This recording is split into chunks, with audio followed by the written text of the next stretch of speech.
Case for T.J. Watt, Defensive Player of the Year. You got it? Well, the case here is that the Steelers, I got Pitt on the brain. The Steelers' rise here to competing for a playoff spot and being one of the biggest surprise stories in the NFL this year is because of their defense. And I think overall, T.J.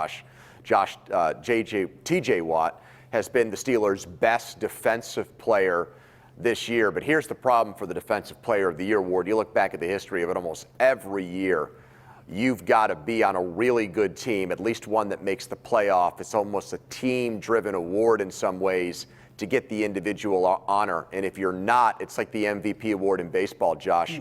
You've got to put up numbers that are so far and away better than everybody else.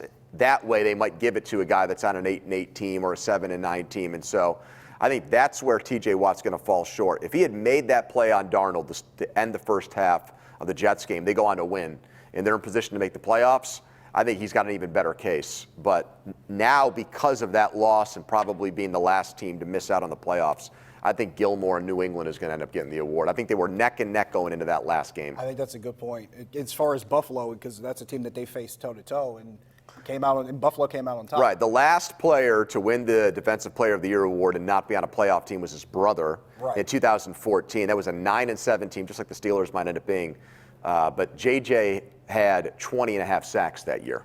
And his quarterback hits were he had 50, and I think Watt's got 20. That was peak J.J. Watt at that time. Yeah. And to your point, I think that kind of dovetails perfectly, because even T.J. Watt himself said that, he credits his teammates more than it is his own individual work because of the double teams that some of those guys draw and the coverage behind them. Very good point. And I think, they gave it to the most outstanding player. But in my opinion, if you take the true definition of the award, I thought the most valuable player for the Steelers this year was Fitzpatrick, because they led the league in sacks last year and it didn't generate takeaways, and they were 15th in points allowed. This year, the Steelers' run, winning 7 of 8 games, I think started with the Minkah Fitzpatrick trade. And if not for that, Josh, maybe they're just an average defense again this year. So I thought Fitzpatrick was the biggest difference maker for the Steelers. And that's fair, because the two guys that are generating turnovers for this team are T.J. Watt and Minkah Fitzpatrick. So I think that's very fair. We have Jeremy on Twitter who has a question for you, Pony. He says he agrees with your earlier tweet about the Steelers signing Case Keenum to back up Ben Roethlisberger next year, but won't the Steelers have cap issues? Well, I think that's why you hear the name Case Keenum. Oh, come on. He's just got buried in Washington, the depth chart there. But you got to be realistic about who the Steelers can bring in to back up back up Ben. Now, I say Rudolph because I don't want to go into 2020 with Mason Rudolph as the clear-cut number 2 guy. I don't think he's done enough to deserve that or earn that job. So I think you look at guys like Ryan Fitzpatrick, Andy Dalton, Marcus Mariota. They're going to price themselves out of Pittsburgh. They want to go to places where they can compete jobs or get paid, bottom-end starters money. In the Steelers, they gave Ben the new deal. He's making over $30 million. It's a huge cap hit.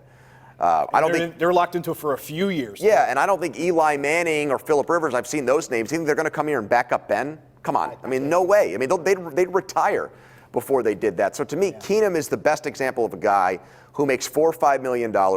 He's been to an NFC Championship game. If you get in a situation where you need a quarterback to win to play 5 or 6 games, I think he can get you 4 and 2 in that stretch. And I think he can adapt to what the situation is around him as far as keeping offense simple and making it work.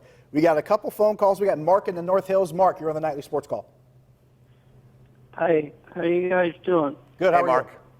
you? Yeah, just a little question. I'm watching the Pitt game. I'm a big Penn State fan, but just wondering, why is Penn State at 10-2 in a Cotton Bowl playing at noon before the big games?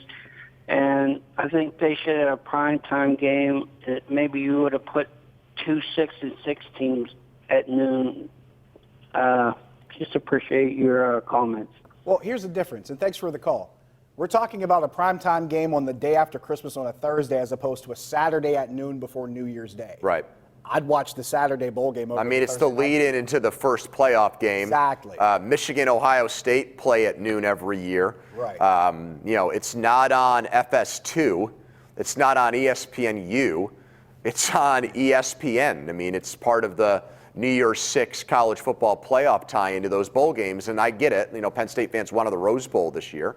But Wisconsin played a more competitive game for me against Ohio State, and also won their division of the Big Ten, beat Minnesota, Josh, who Penn and State Pitt did not lost beat. to. Right. I'm glad you mentioned the New Year's Six element, because with this year's schedule, it seems kind of thrown off because it's considered a New Year's Six game, the Cotton Bowl, but it's not necessarily being played on New Year's Day. So that's something that might be a little bit off-putting. The playoffs on the 28th, too, though. I mean, those games are not on New Year's the semifinals are Day. Saturday night. Yeah.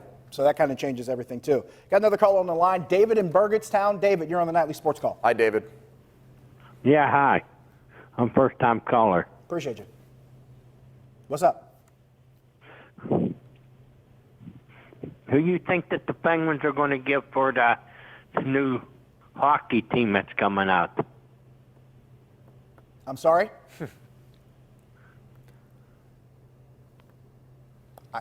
I got lost on that one. I don't know if you finished this question, but I don't know if you were able to decipher that. I heard new hockey team coming up. I don't know if there's a team moving to town. You might have I didn't know if he was the talking background there. I didn't know if he was talking about the Seattle expansion team. I got lost on that one completely. But we'll talk Pens for a second, because we've gotten to that point where they're getting ready to come back and play again tomorrow. They finally get their first action in 5 days. They'll be in Nashville with the back-to-back against the Predators. They'll be at PPG Saturday night. But that Western Canada road trip, they get 4 out of a possible 6 points. Of course, that last game didn't look as good as you probably will hope it to be. Mm-hmm. And there's still the discussion about the goaltender situation. Of course, Matt Murray not looking his sharpest.